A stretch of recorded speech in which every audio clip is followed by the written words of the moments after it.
और इस वक्त की आपको बड़ी खबर बताएं, दिल्ली के मरकज में शामिल होने वालों में अब रोहिंग्या कनेक्शन भी सामने आ गया है। खबर है कि तबलीगी जमात के कार्यक्रम में रोहिंग्या मुसलमान भी शामिल थे। इसका खुलासा होने के बाद गृह मंत्रालय ने सभी राज्यों को निर्देश जारी कर कहा है कि अब रोहिंग्या मुस्लिम और उनके संपर्क में आने वालों की जांच शुरू की जाए। दरअसल रोहिंग्या पर भारत विरोधी गतिविधियों में शामिल होने के आरोप लगते रहे हैं। हैदराबाद में रोहिंग्या मेवात के मरकज में शामिल हुए और फिर निजामुद्दीन के कार्यक्रम में भी रोहिंग्या शामिल हो गए, मगर शाहीन बाग में रहने वाले शरणार्थी कैंप में ये नहीं लौटे।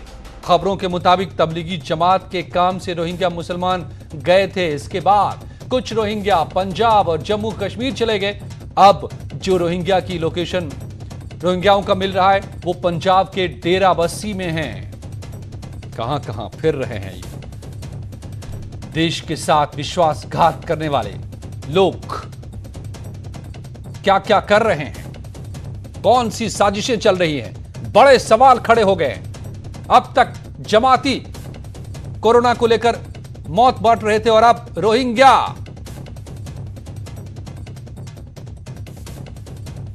रोहिंग्या कनेक्शन भी सामने आ गए हैं। शैलेंद्र बागू हमारे संवाददाता मेरे साथ जुड़ गए हैं दिल्ली से। शैलेंद्र, ये कितना सीरियस है? अब तक तबलीगी जमात की कारस्तानी से पूरा देश बेहाल हो गया है और अब रोहिंग्या जैसे खतरनाक लोगों का इसमें कनेक्शन जुड़ रहा है।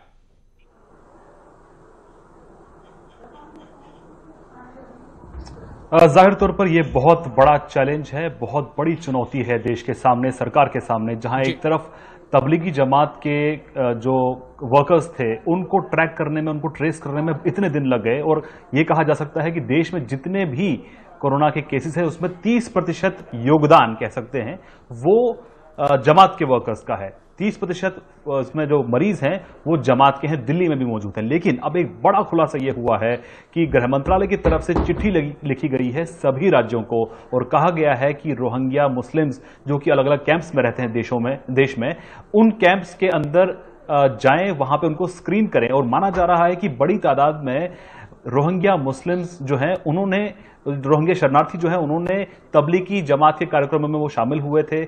हम दिल्ली की बात करें, जम्मू कश्मीर की बात करें, पंजाब की बात करें या मेवात की बात करें, हैदराबाद की बात करें, तो बहुत से ऐसे शहर हैं जहां उनकी मौजूदगी है। और ऐसे में माना जा रहा है कि सभी राज्यों से कहा गया है कि उनकी स्क्रीनिंग की जाए, ना सिर्फ इनकी बल्कि इनके जो संपर्क में आए हैं उनकी स्क्रीनिंग भी की जानी चाहिए। तो अपने आप में बहुत बड़ा चैलेंज है। अगर हम आंकड़ों की बात करें तो एस्टिमेटेड करीब 40,000 के आसपास रोहिंग्या मुस्लिम्स भारत में मौजूद हैं और उसके साथ ही साथ जो रजिस्टर्ड हैं करीब 17,500 वो यूएन ह्यूमन राइट्स कमीशन के तहत भारत में रजिस्टर्ड रोहिंग्या मुस्लिम्स रहते हैं। लेकिन इतनी बड़ी तादाद में फिर से इनको ट्रैक करना एक बहुत बड़ी चुनौती है, वो भी उस वक्त जबकि सरकार ये उम्मीद कर रही थी कि जो भी जमात के वर्कर्स जो भी इन संपर्क में उनके आया है वो खुद सामने आए। तो ऐसे में रोहिंग्या मुसलमानों को ट्रैक करना अब सरकार के लिए सबसे बड़ी चुनौती होने वाली है।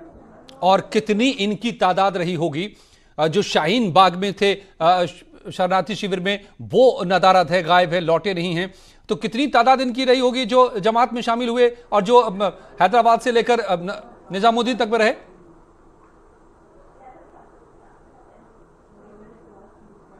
देखिए, इसका एस्टिमेट नहीं है, हालांकि आपको थोड़ी इंफॉर्मेशन हम और दे सकते हैं कि 15 अप्रैल को ये चिट्ठी लिखी गई थी और उसमें कहा गया है कि तबलीगी जमात के क्योंकि लगातार देखिए जिस तरह से जमात के जो वर्कर्स उनको ट्रैक किया जाता रहा है, तो कहीं ना कहीं माना जा रहा है कि उसी से सरकार को इस बात का अंदेशा हुआ है कि इसमें न सिर्फ तबलीगी जमात के बल्कि रोहिंग्या मुस्लिम्स भी, उनकी भी पार्टिसिपेशन रही है।